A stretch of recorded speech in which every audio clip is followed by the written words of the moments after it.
Hi, I'm Kata from Mockup House, and today I'm going to show you how to use a Mockup House mockup using Affinity Photo. And it's specifically Affinity Photo, not the other two Affinity programs.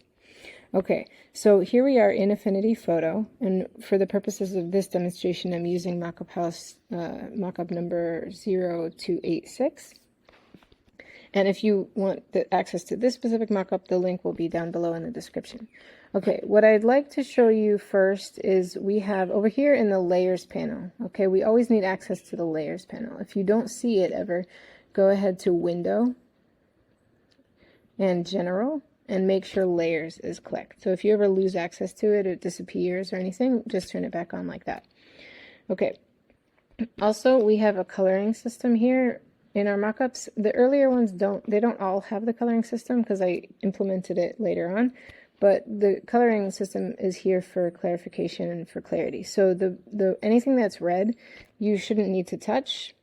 Anything that's yellow is you can use it, but it's not absolutely necessary for use with the mockup. So for example, this is a color change, a background color change, or for example a texture one will be orange. So yellow and orange are usually something that is, you can use it, but it's not necessary. Green is necessary, so that's usually to add your design, and you can't interact with the mockup without adding your design. We need to add your design. So that's how that works. Now the first thing we're going to do is we're going to add our design. So just so you know that the instructions here are designed for Photoshop and Photo P. So sometimes they're slightly different. You can use the mockups in Affinity Photo, but sometimes the instructions are going to be slightly different. This says double click thumbnail to add your design. So this is the thumbnail we're going to double click. This instruction is the same. This one is going to be a little bit different. The color changing one is going to be different. I'll show you that when we get to it. Okay, so we're going to go ahead and double click on this thumbnail. Okay, and now you'll see another tab opened up. This is the embedded tab. So anything that goes in here is going to be put into the mockup. Okay, so we're going to go ahead and drag our artwork onto here. Now in Photoshop and Photo P, it automatically just clicks into place, but it doesn't seem to do that here. So just go ahead and size it to how you want it to be, make it look how you'd like it to be.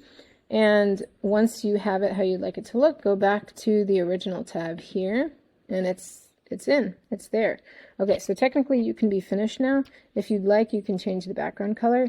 And the way to do this one says background, double click first thumbnail to select the color. This instruction is different for Affinity Photo. Okay, what we're going to do is we're just going to click on this layer. You don't need to double click. You're just going to click on it.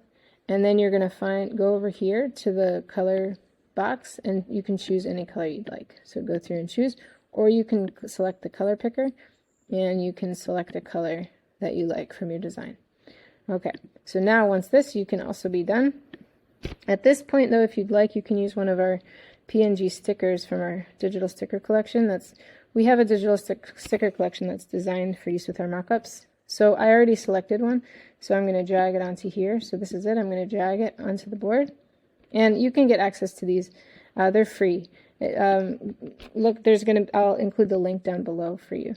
Okay, so you can resize that. Make sure that the sticker is on top in the layers panel. So if it comes in like this, just drag it up to the top. You always want the sticker to be on the top.